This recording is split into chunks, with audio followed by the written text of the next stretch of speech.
Alright, tonight we're going to talk about Payback. WWE pay-per-view that used to be called Extreme Rules. Actually, they switched places. And before it was Extreme Rules, it was Backlash. So we went from... It took all these switches to get from Backlash to Payback. Nobody said the WWE creative was actually creative. Actually, we're pretty sure it's the opposite. Can we at least get the giant hooks back? That's all I ask. It's Saturday, April 30th, 2016.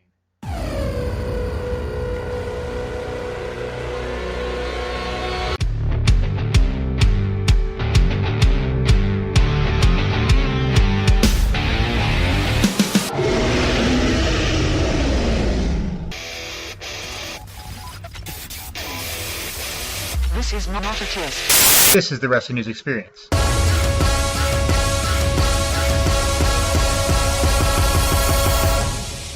After Dark.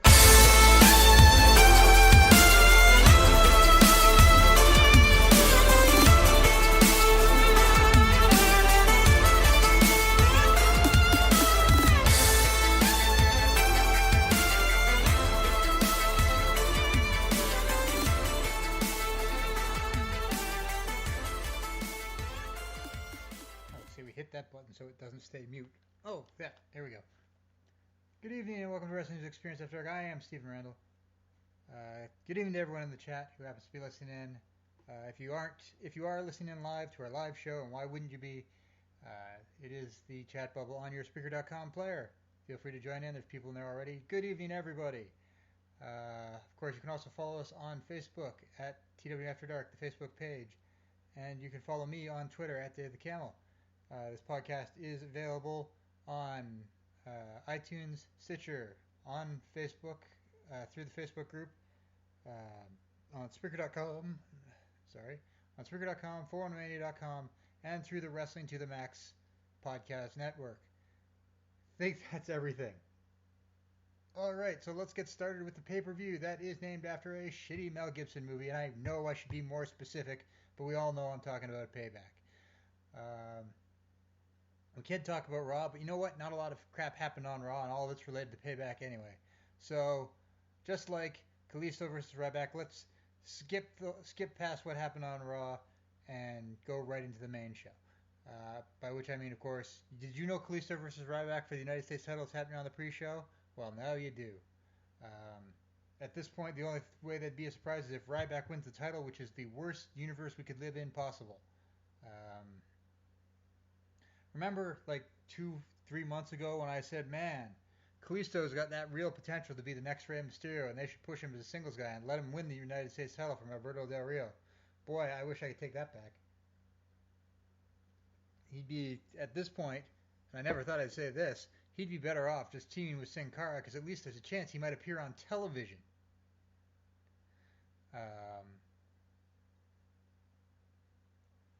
It boggles my mind. Like, they spent the entire last year with that title stapled to John Cena's waist or around the waist of the World Heavyweight Champion in an attempt to make the United States Championship mean something. But the second John Cena does not have it, it is worth absolutely nothing. Kalisto's entire title reign has taken place on pre-shows. Ever since he won it. He defended it against Alberto Del Rio on the Fastlane pay-per-view pre-show. He defended against Ryback on the WrestleMania pre-show. And he will defend it this Sunday at Payback on the pre-show and probably lose it. Not that I'd ever want that, because God knows I could deal without Ryback. Did you know, here's a fun fact, since Shane McMahon took over Raw, Ryback has not been on television and Raw has been a lot better? That cannot be a coincidence.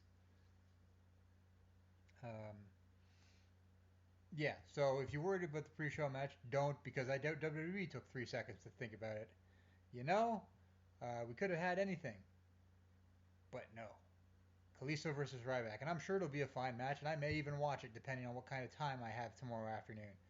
But there's no denying the fact that WWE spent all that time building up the United States title to mean something, and now it means absolutely jack and shit. I can't remember if he won it on the pre-show at the Rumble. I cannot remember if that match was a pre-show match. I know it was at the Rumble. Technically, he won it for the first time on Monday Night Raw. which may have been the last time we saw him on Monday Night Raw.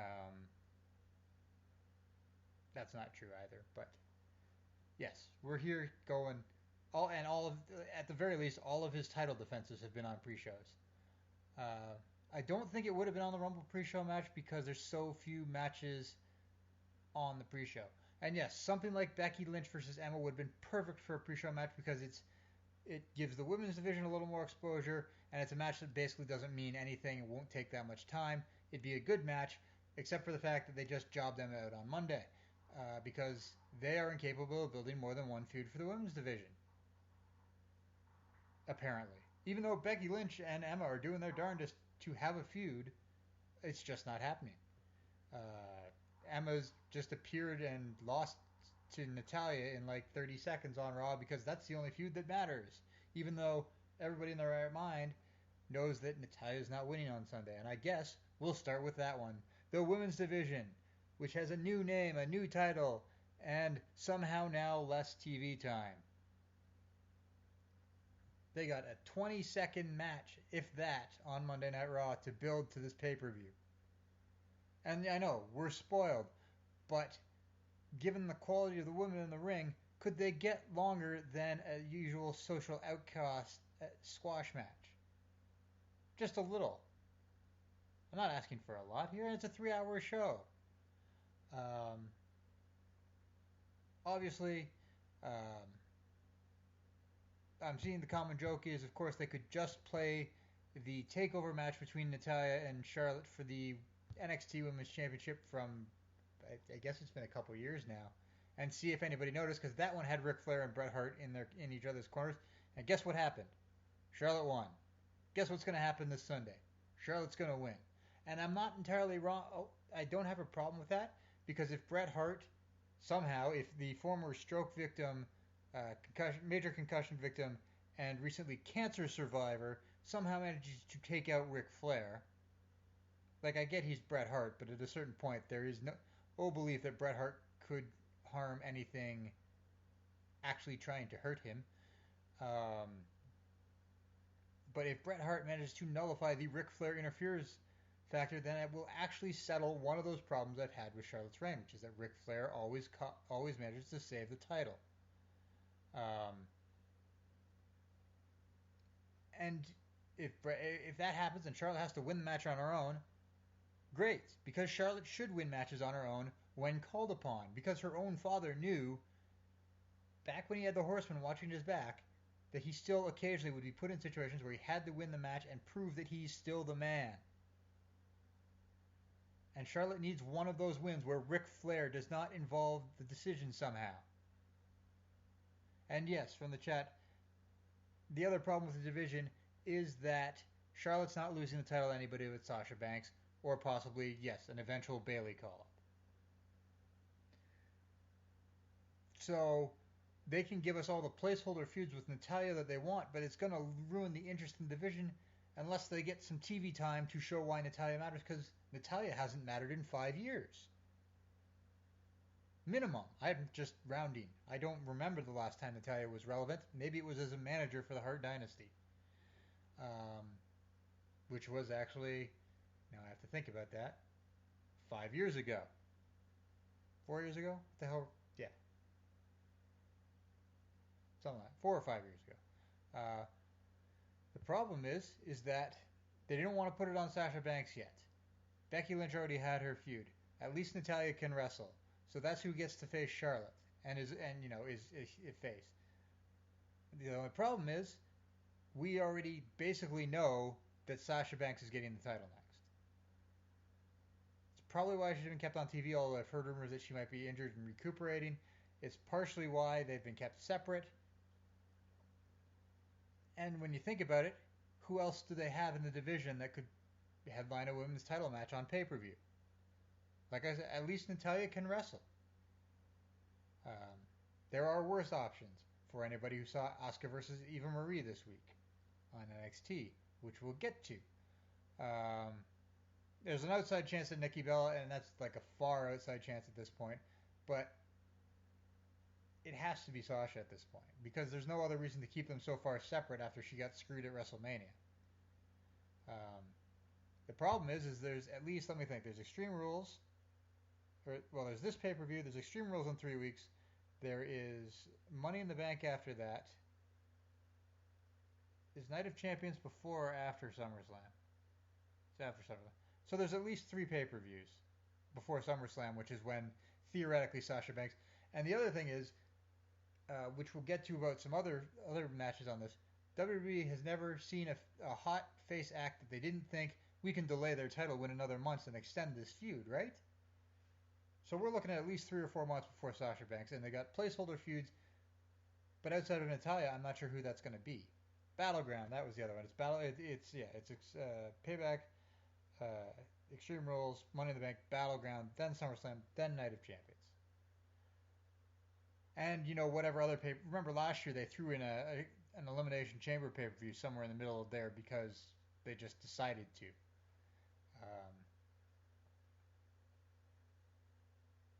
Plus whatever else they do. But anyway, that's a lot of placeholder feuds, and they don't actually have a division full of people who they can shove into a placeholder feud against Charlotte right now. They may have to change their plans and put the title on Sasha sooner or later than later, because at this point, everyone's just waiting for Sasha to win the title. And that seems counterproductive to building a strong division. Or is that just me? I mean, nothing's to say that you can't go back to the Becky Lynch well or do some multi-women matches or something. Paige is available, yes, that's true. Paige is somewhere anyway. And I'm not saying you can't kill the time, but I'm saying that's a lot of time to kill. And they haven't even had Sasha on TV for like 3 weeks.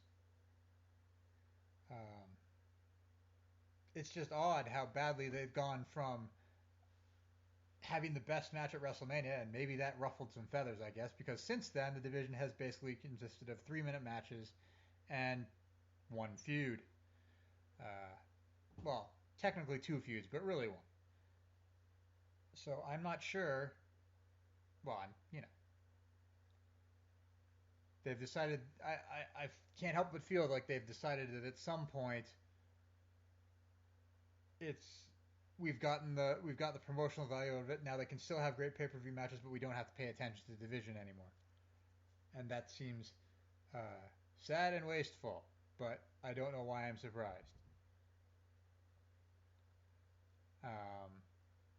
So yeah, I mean that this is my long-winded way of saying that Charlotte is going to retain at Payback, and I don't want to say there'll be a screwy finish because the whole reason Bret Hart is there to prevent a screwy finish. But I feel like if they want to extend it for another month, there has to be or another 3 weeks, there has to be a screwy finish. Yeah, at this point, it's almost too obvious of a delaying tactic. Like, this is the same thing that happened at Fastlane where Brie Bella got a title shot out of nowhere because they didn't want to put her up against Sasha Banks, who was the obvious contender.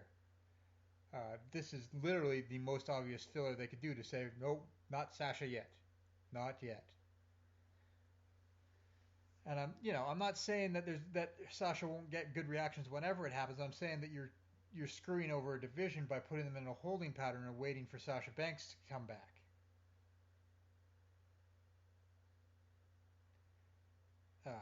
Now, if she's hurt, that's one thing. But if you're just waiting till SummerSlam because it's the biggest pay-per-view of the summer, then you're not waiting for a good reason. If she should have the title, she should have the title. It shouldn't have to wait 4 months so it happens at a bigger pay-per-view. Maybe it would help if you treated your smaller pay-per-views like they were bigger pay-per-views. That said, Payback actually looks like a better card than WrestleMania at this point, but that's neither here nor there. Alright, so where do we go after this? Let's go with one that won't take very long. Baron Corbin versus, doesn't really matter, it's Dolph Ziggler, but he's not going to win. I've said it a few times, but Baron Corbin, okay, so apparently Sasha Banks is not injured. She was working house shows and the London Raw. Baron Corbin is going to beat Dolph Ziggler. I'm not sure I'm a huge fan of Baron Corbin being exposed in these matches where he's got to wrestle with Dolph Ziggler. Dolph can carry somebody decently to a decent match, but at the same time, Corbin although improved, does not shine in longer matches, as he showed in his debut match against Dolph Ziggler, as he's probably going to show this Sunday. He's decent. But the longer matches really expose the fact that he doesn't have much offense outside of his signature moves and not very good on the transitions either. And he's not the sort of character that you want to sell a whole bunch. Now, if he comes out and has a 3-minute match with Dolph Ziggler and squashes the crap out of him, that's actually a better idea. But I don't see that happening. It's kind of interesting to see the two different ways that they've brought in NXT singles talents between Corbin and Cruz. Apollo Crews is just who arguably is the better wrestler of the two. Arguably. And could probably hang in a longer match with Dolph Ziggler. But he's up doing the 1-minute squashes, which are still okay. He's getting over with it.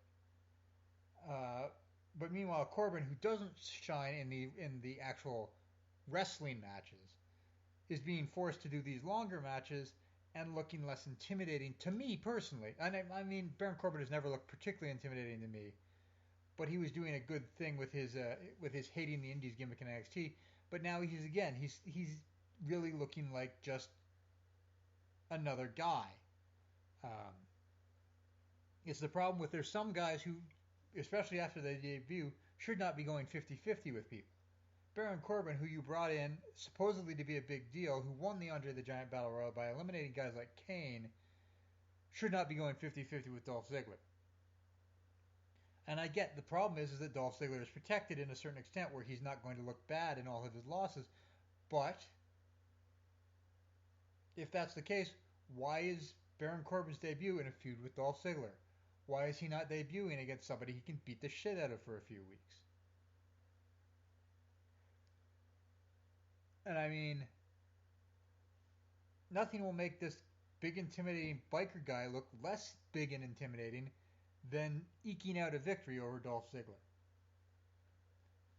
And I'm not saying that's what's going to happen, but I'm saying that's my impression of Corbin's WWE main roster character so far. Is he's kind of a big guy, but on a roster with bigger guys, he's not that big. He's not that intimidating, and he struggles to beat Dolph Ziggler. A guy who has lost to the social outcast in the last 3 months. Which is, I guess, my point. If Corbin's going to be a reasonably sized deal very shortly, he needs to look like a bigger deal than he currently does. Cruz looks like a huge deal. Like, people can talk about, oh, he has no character and he just smiles and laughs, but it's working. He's coming in, he's looking impressive, his matches don't take long, and people are impressed by that. It's going to hurt a little bit when he's got to talk some more, but that time is not now. That right now we're getting impressed by the fact that Apollo Crews does moonsaults and cartwheels and somersaults while also his finisher being a spinning sit-out powerbomb. But Corbin, I mean, yeah, he hits the end of days, but he isn't getting these big part of what got him over was the big impressive squash matches down in NXT, and they're not doing them, but they are doing them for Cruz. So I'm confused a little. But anyway, yes, Corbin is getting the pay-per-view match and Cruz is not, so I guess there's something there. But Corbin will defeat Dolph Ziggler, and that will shock nobody. What's next? What can we move on to? Well, it's not for a title, so let's talk about Dean Ambrose versus Chris Jericho, and this is a match that Dean Ambrose should win, because Chris Jericho should not win this match, but we said that at WrestleMania, and he beat AJ Styles, so I don't know what the hell they're doing with this. And Dean Ambrose, of course, makes a living losing matches in odd ways. Now, I think this is actually a time where Dean Ambrose is going to get the win, simply because I'm not quite sure how much longer Chris Jericho is going to be around. And yeah, he does put guys over in the end, although he didn't put AJ Styles over in the end, so I don't know. It's an odd thing, and I'm not blaming Chris Jericho for any of this, but it's the bad taste still in my mouth from the fact that he beat AJ Styles at WrestleMania for no particular reason, because AJ Styles is currently main eventing the next pay-per-view. wouldn't it have meant something more if AJ Styles had defeated Chris Jericho? And I know AJ Styles is going to get over that, but... And nobody cares that he lost Chris Jericho, but there was no need for him to lose. And just like in this case, there's no reason for Dean Ambrose, who's going to be full-time, who's going to be around for years, and who will be wrestling past this Sunday, to lose to Chris Jericho, who's not going to get more over than he is, who's not going to be in the world title picture, who's not going to be in any title picture. So there's no reason for him to beat Dean Ambrose. And Dean Ambrose could, gosh darn it, use a win. Because Ambrose got beaten up at WrestleMania, lost at Fastlane, lost at Roadblock. He didn't win the Royal Rumble. He was the last one eliminated. He lost the Intercontinental title on Raw to Kevin Owens at some point in a multi-man match that he wasn't involved in the pinfall. You have to go back to TLC to the last time he won a match. Sorry, that's not right. The Royal Rumble, because he won earlier in the night. I'd forgotten. You have to go back to the Royal Rumble to the last time Dean Ambrose won a big match. Which is admittedly better than the Wyatt family, but that is not a standard we should be trying to attain. And a win over Chris Jericho still does mean something. And Dean Ambrose should get that win. But on the other hand, Dean Ambrose loses a lot. Often in embarrassing ways. And if anything, I could see, because this is the problem. And we're going to come up across it again and again. In 3 weeks, they have another pay-per-view because of the WrestleMania getting so much extra time for build. There's 3 weeks between this match or this pay-per-view and Extreme Rules, and you know the best thing to do with standard matches is to have a screwy finish for the first one, and then have a rematch with a gimmick attached. And oh look, Extreme Rules is a gimmick pay-per-view. This would be a match where Chris Jericho should lose. But if he wins in screwy fashion, they can do some sort of gimmick match at Extreme Rules. And I can tell you that it is probably what they're thinking. I don't want to be right, but I will not be shocked if I am.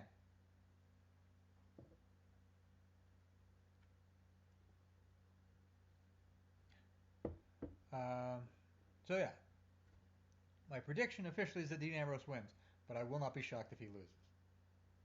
In some spectacularly screwy fashion that allows them to do I don't know what sort of street fighty gimmick at Extreme Rules. Maybe Ambrose will win and Chris Jericho will still get another match at Extreme Rules. Who knows? But I bet those two fight each other again at Extreme Rules.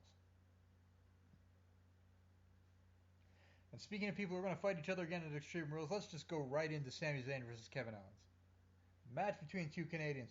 A match between the two distinct personalities of Canadians, because if you did know this, because Sami Zayn is a nice, quiet, polite Canadian boy. And Kevin Owens is the reason why we invented hockey. Because beneath the nice, polite Canadian boys, there's the guys who want to beat the crap out of everyone. We hide it well. That's why we have hockey. Have you seen what's going on in hockey lately? That's because of us. Because deep down, we're all giant rage monsters, but we developed a way to channel it into professional sports. I'm not saying it's good. I'm saying it's what we came up with. But on the other hand, you have Sami Zayn. And we put out that nice, polite front so everybody thinks, oh, the nice, polite Canadians, they're not going to hurt anybody. And then you watch hockey and realize, holy crap, they're really angry a lot. And that's Sami Zayn and Kevin Owens. One of them is our exterior, and the other one is the interior of every single goddamn Canadian. And if you think I'm joking, well, I'm sorry. Anyway, this match, of course, is just another in a long series of matches that will happen long after the rest of us are gone. I just don't see a way in which Sami Zayn wins this match. And in fact, I do not see a way where either man wins this match, but I would put the slight edge on Owens because he somehow always managed to get the upper hand and is just still not happy.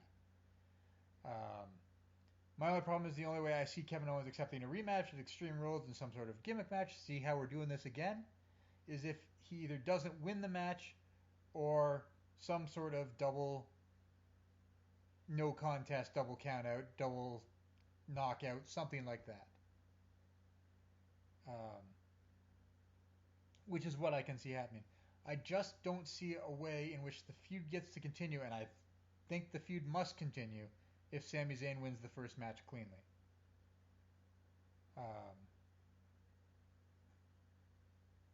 Because what's he got left to prove? Also, Sami Zayn doesn't win matches. We knew that. He's much like Dean Ambrose, but we like him a little better. I mean, I can't wait to see what they do. Maybe they'll go the NXT route and have Kevin Owens just beat the absolute holy hell out of him and knock Sami Zayn out. But whatever it is, it should be interesting. I wish I could say more about it, but I mean, it's a match that sells itself.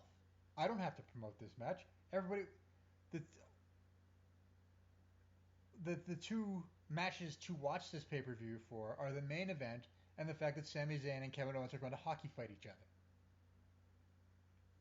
That's what when someone at work was asking me, "Oh, what's on the pay-per-view this weekend?" I said, "Well, there's Roman Reigns versus AJ Styles with potential of all sorts of Bullet Club shenanigans, and Sami Zayn and Kevin Owens are going to fight each other." He said, "That's a reason to watch that pay-per-view. You didn't care about anything else. Those are the reasons to watch this pay-per-view."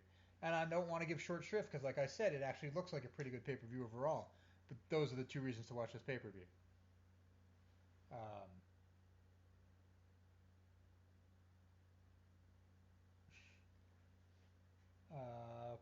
Okay, so we move on. What's next? Next, we have the finals for the tag team tournament. The Vaudevillains versus Enzo and Cass.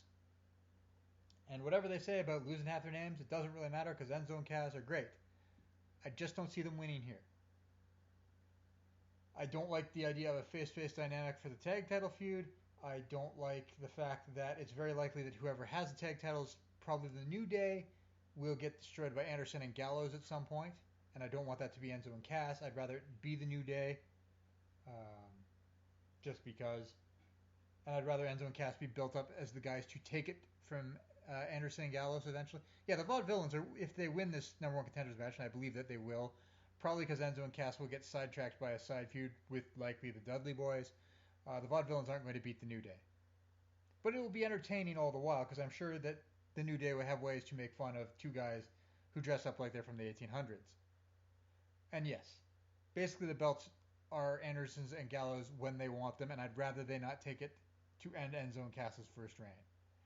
I'd rather Enzo and Cass be built up as the guys to beat them to get their first reign. At least we know at some point Enzo and Cass are going to get the belts because it's not like NXT where they kept the belts off them because they were planning to move them up for the last 3 months. So, there's going to have to be shenanigans involved for the Vaudevillains to believably beat Enzo and Cass. But I can see it happening. I can see Enzo and Cass getting distracted by the Dudleys somehow, or someone, or maybe even by Anderson and Gallows. I don't know. But I don't see the New Day facing Enzo and Cass for the tag titles yet.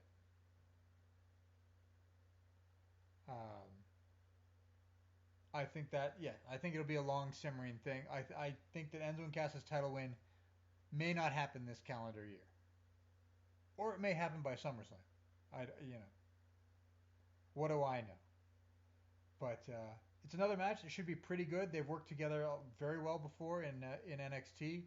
The Vaudevillains are underrated, and as much as I say they're not going to last on Raw and SmackDown because the act is just the act doesn't have legs in my view. But they're making the most of the opportunity they're going to get, and they're entertaining. So we might as well enjoy it while it lasts.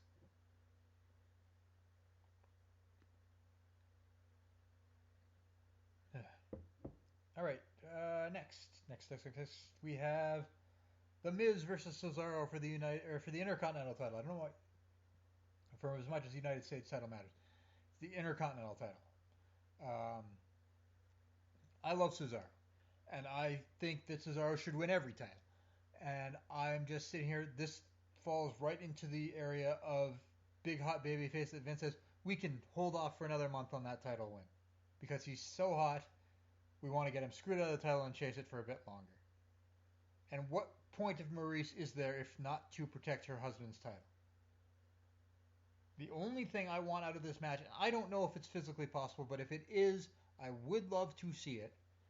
From the minute that Maurice threw herself on top of Miz when Cesaro was attempting to swing him, all I said, I sat in my chair and said, you know what? I bet he could swing them anyway. And I don't think it's physically possible. I don't think it would be safe, and I don't think it's what you're going to do.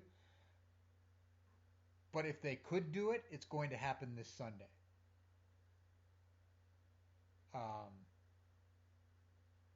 I suspect that Miz will end up winning the match somehow. And yes, Cesaro will get the title eventually. But they've just established the Miz's Hollywood power couple act. I think it gets 3 more weeks with the title.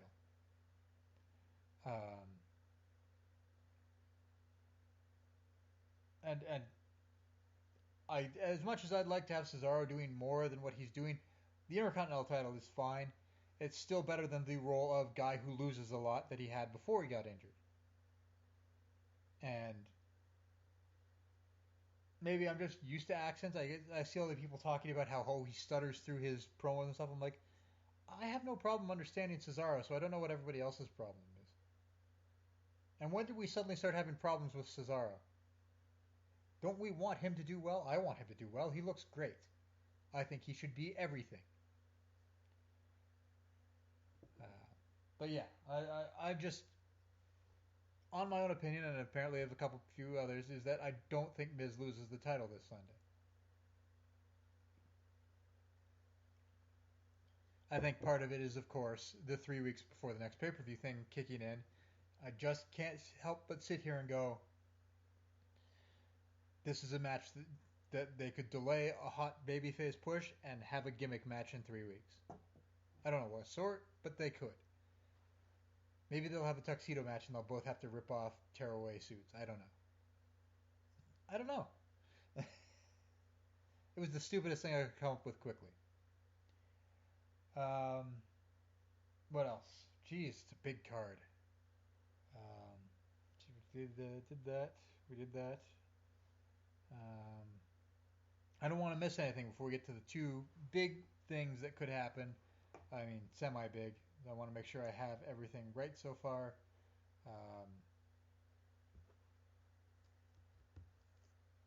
Just let me check the website. Make sure I'm not missing a match. I don't think I am. I think that I've done everything except the main event. Feels like I've been talking for a while anyway. Let me just double check.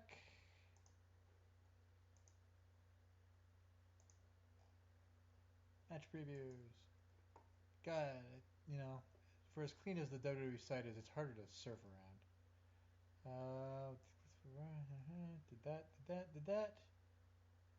Nope. All we've got left is Vince McMahon announcing who will control Monday Night Raw and the main event. And let's talk about Vince McMahon deciding who controls Monday Night Raw, because they finally decided that the storyline doesn't make any sense, but let's have an end to it.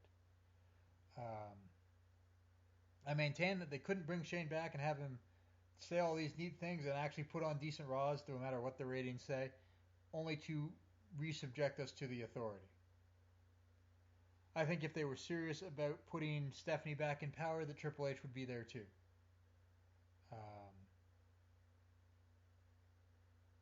I don't know why we have to get a segment on a Payback for it, but whatever. I will note that, to be specific, the WWE.com says this is only for who gets control of Raw. And I know that part of it is that they still don't give a crap about SmackDown, but this just seems like either brand split, which I don't particularly want to see, or Stephanie just at least controlling SmackDown, or still having some way to control something. I mean, obviously this thing is set up because Vince is evil and Stephanie is evil, and he likes Stephanie, that he'll say that she's in charge. But Vince is C. Montgomery Burns, and has trademarked changes of heart for no reason, and I suspect that Shane will end up in control as well. At worst, he'll be in some sort of share control. At um, at best, Shane will be in control of Raw, at least until Triple H comes back to fight him for control. Because that's coming. We all know that's coming.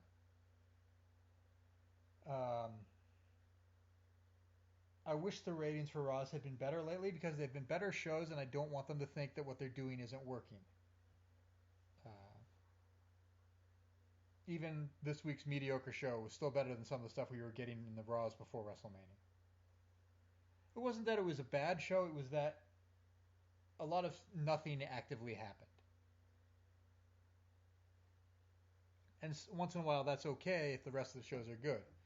But anyway, the Raw ratings are down, and I'm just hoping that they don't say, oh, this is not working, we need to go back to the Authority. And if we have to go back to the Authority, I don't honestly know. We've had over 2 years of darkness and control, and even longer of that with heel authority figures in charge of Raw. And isn't it time for somebody to be a nice guy?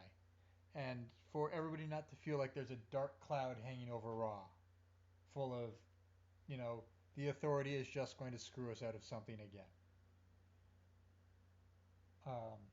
I don't see any reason why Shane McMahon would stick around past WrestleMania if the plan was not that he will be in charge. I really don't. So if we have to formalize it at Payback, if it ends up that there's going to have to be a match of some sort, then let's just do it and get it over with, and hopefully not end up with the Authority back in charge.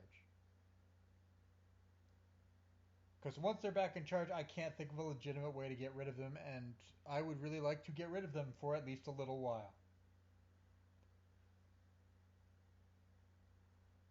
So, yeah, my belief is that Shane will end up in charge of Raw, whatever that entails.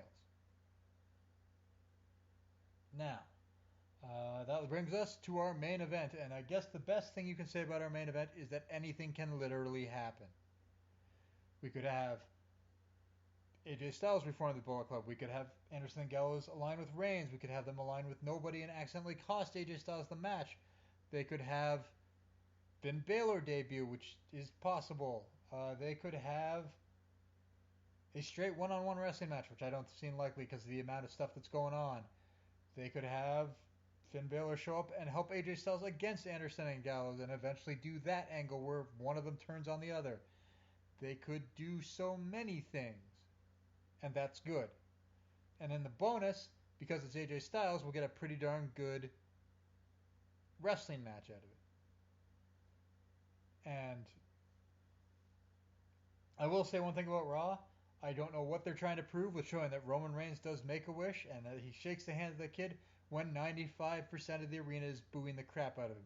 The only people who I can figure out who like Roman Reigns at this point, and this is from checking out his Twitter account over the whole jeans thing where he could not take the joke that the internet was making fun of his shitty jeans from 2 years ago. I don't care they were 2 years ago. Dude, learn from John Cena how to take a joke if you want to be the guy. But anyway, the only people who like Roman Reigns are starstruck teenage girls because he's so hot. That is 90% of what I've seen, like, supporting him on his Twitter account is all teenage girls saying, man, he's so hot, don't listen to everybody else. And that's, whatever. I'm not in that demographic. But seriously, though, dude, the jeans were horrible and the internet deserves to make fun of them, and if you can't take that, then you can't be the guy. John Cena spent all week making fun of the fact that he's Superman and that people won't like it when he comes back and making puns about the word heel. I would say if Anderson and Gallows do align with Roman, which is not the worst idea in the world, yeah, that's an official heel turn, which they should probably do. I mean, at the very least, we're all fairly certain, right? There's no doubt that AJ Styles is getting turned on by Anderson and Gallows. I know I said there were options, but nobody talks about being best friends and all the stuff we've done together repeatedly if they're not planning to shove a knife in somebody's back. It's just a question of how, when, and is Roman Reigns involved in how that happens.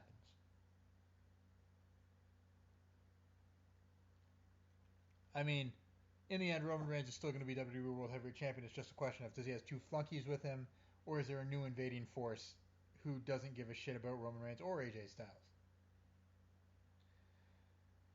I love the intrigue. I'll admit it. I think the intrigue of what's going on is great.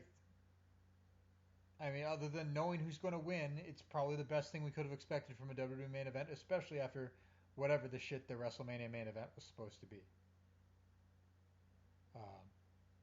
All this thing has to do to be better than that is not be 27 minutes long. And even then, there's leeway because AJ Styles is a lot better wrestler than Triple H, and yeah, I said it, and I won't deny that.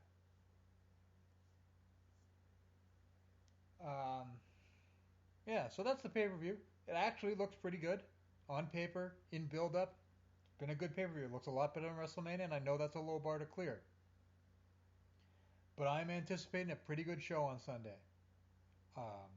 Hopefully they don't take all the boring options, but I'll take what we're getting over what we got. And hey, Sami Zayn and Kevin Owens are going to fight. You know you're going to watch. Yeah, so what else we got this week? Like I said, we had Asuka fighting Ava Marie on NXT, and the less said about that, the better, because Ava Marie still hits the ropes like they're made out of something that's going to hurt her. And that match was way too long and controlled way too much by Ava Marie, and I don't want to talk about it anymore. But I do want to talk about NXT in the context of people getting upset of stuff like, this is kind of a spoiler, but WWE's already talked about it quite a lot on their website. So if you don't want to get spoiled about who appears on the NXT tapings in the next couple weeks, give me 5 minutes. And that should be long enough for me to talk about Eric Young making his debut at the NXT tapings this week. I never thought Eric Young would actually get signed by NXT because of his age and the fact that he's just basically a comedy character. He's not a bad wrestler, but WWE has a lot of guys who are probably better than him. I'm happy he's getting a job and a chance to perform in front of people who care and a decent paycheck. If the rumors that he and Bobby Roode were owed over six figures in salary, I'm glad he's getting paid finally.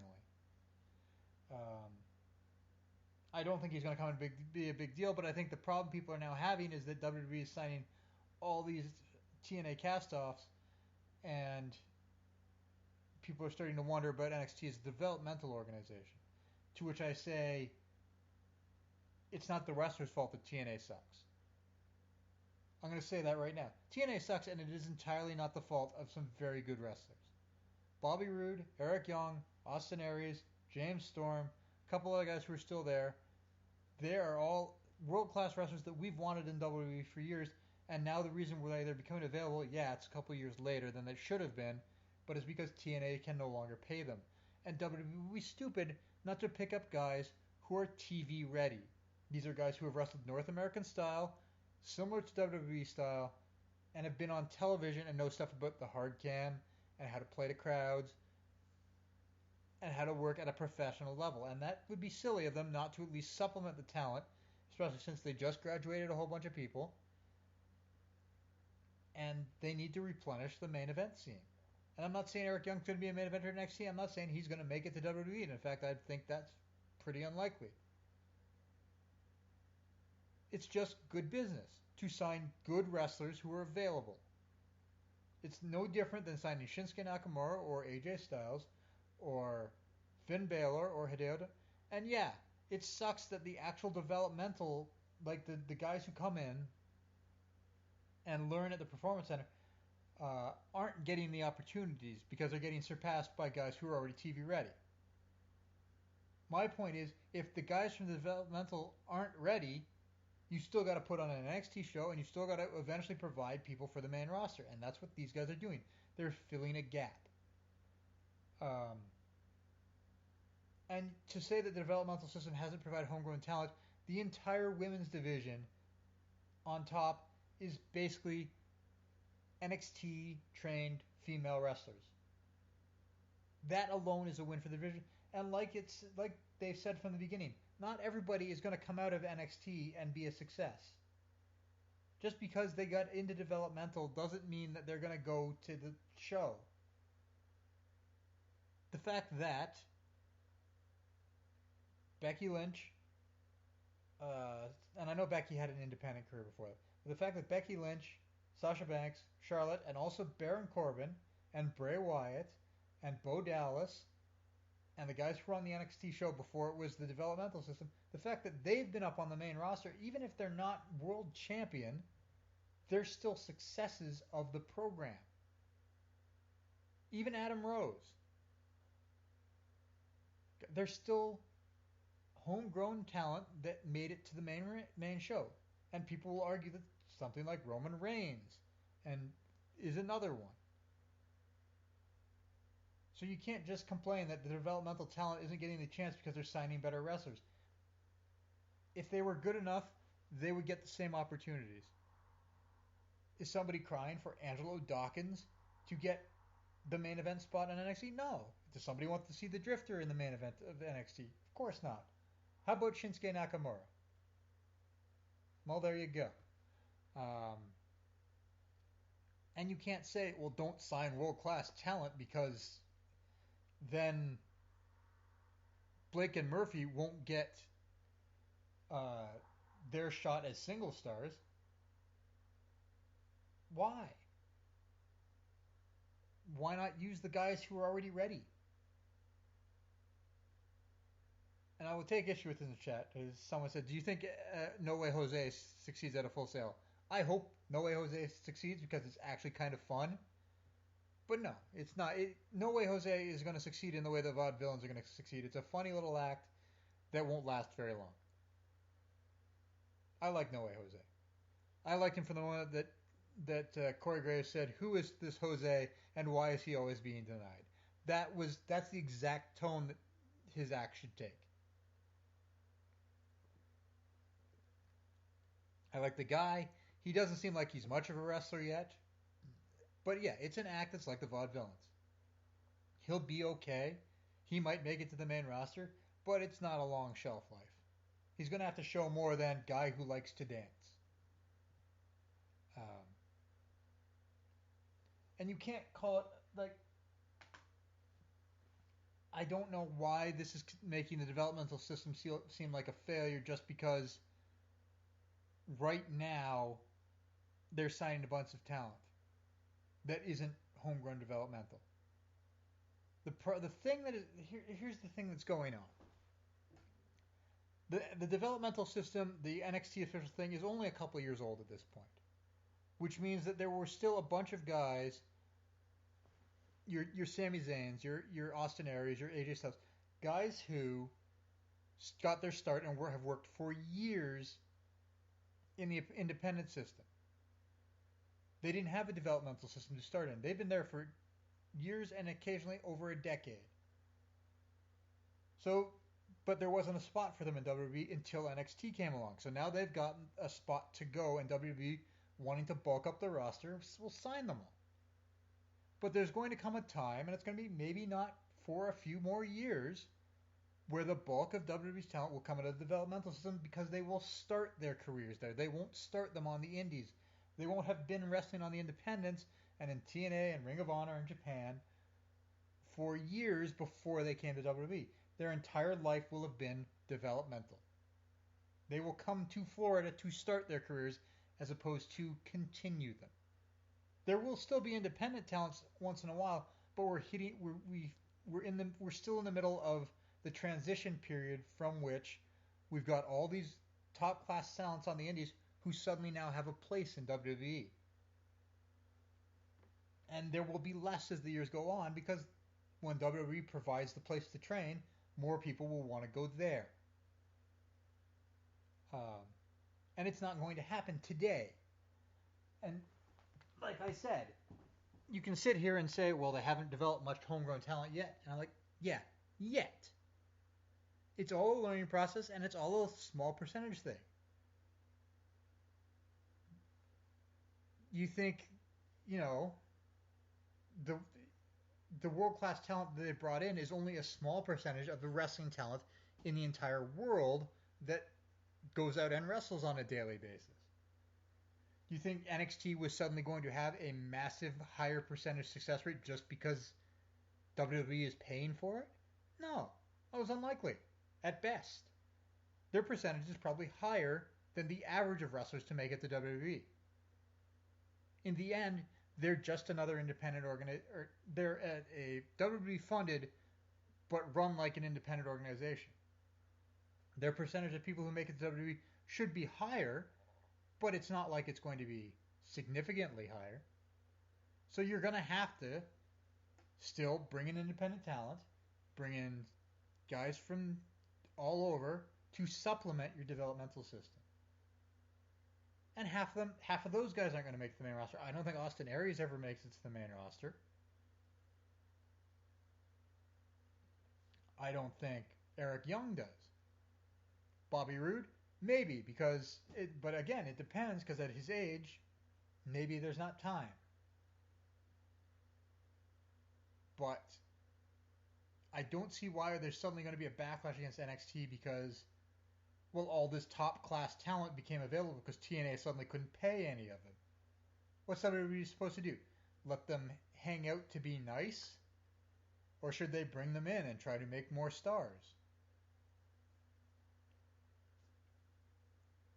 Like, nobody was upset when it was Shinsuke Nakamura, but now that it's the TNA stink, and I get that. I get that TNA was terrible. I will stand here and tell you that TNA was bad. But the wrestlers were not the reason why TNA was bad. Many of them were guys who I would have loved to see in WWE because I felt they deserved to be on the better program than what they were dealing with.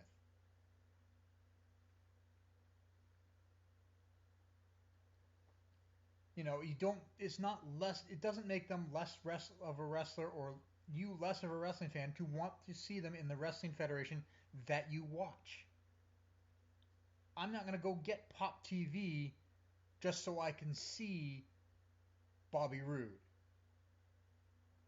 But now that he's in WWE, I'm glad because I know he's a great wrestler and I can't wait to see him wrestle against the guys I watch every week. And yeah, does it suck that somebody like a Blake or a Murphy or that might have to wait longer? Yeah, it does. And it suggests that maybe, yes, the developmental program isn't where it needs to be yet. But at the same time, as long as somebody's being successful, like, more talent is a good thing.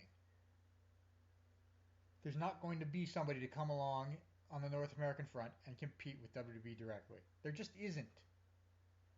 They've just shown that they can write a check that sounds like a brick when it hits the table if they really want to sign somebody. So you can't compete with that.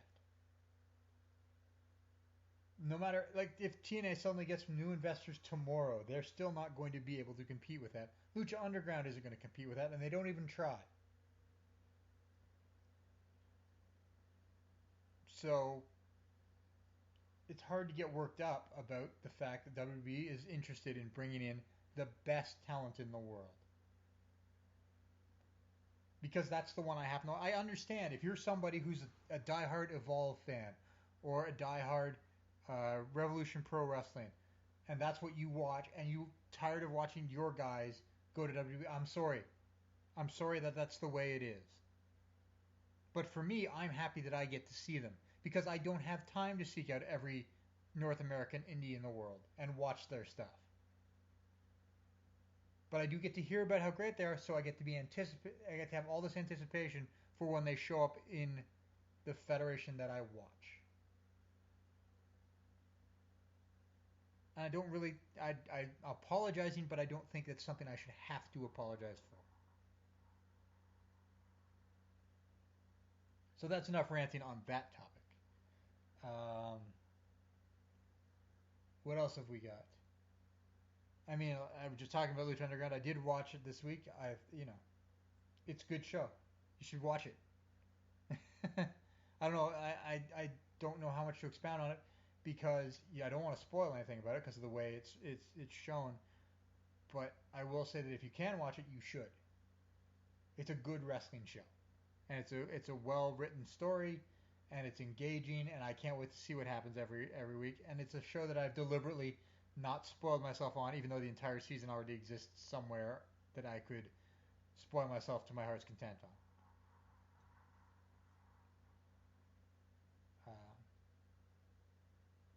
But other than that, I don't think we had any other huge news going on, and I've been talking for an hour now, which makes up for the short show last week. But man, my voice is going, and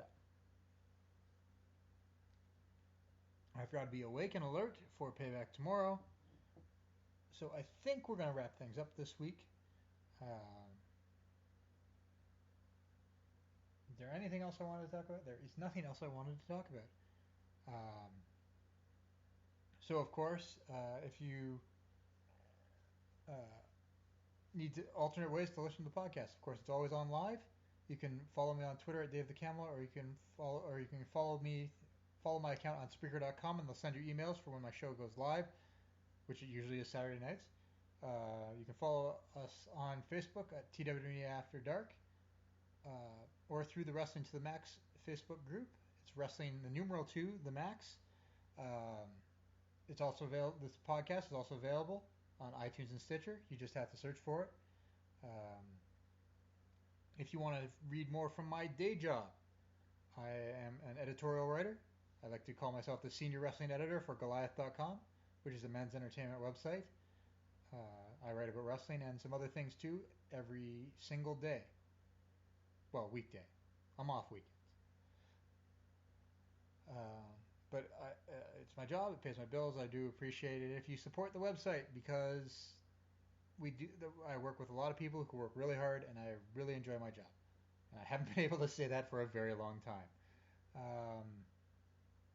Of course, you should follow all the other podcasts on the Wrestling to the Max network. I know that there's Wrestling to the Max, Football to Football. Sorry, Sean, I can't remember the names of all your podcasts. But if you do follow them on Facebook, they post them every single day. Is there anything else? I talk about video games, but I'm just playing World of Warcraft and watching Dota 2 Manila qualifiers. If you know what that means, then you understand, and if you don't worry about it. So next week, what am I doing next week? Next week's podcast might be late because going to the Jays game, and I might be watching Civil War that day too. I don't know. I have to figure out the times of all that, and if I can get to the theater in time and get tickets and all that crap, and if there's no 3D showing, because as we all know, I hate 3D.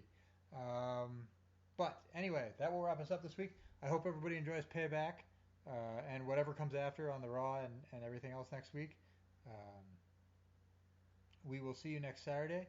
Follow the Facebook group to find out if anything changes. Thanks for everyone for listening in the live chat. Thanks for contributing. Thanks for everyone for listening whenever you listen. We will see you next week. Have a good one. Always be a fan.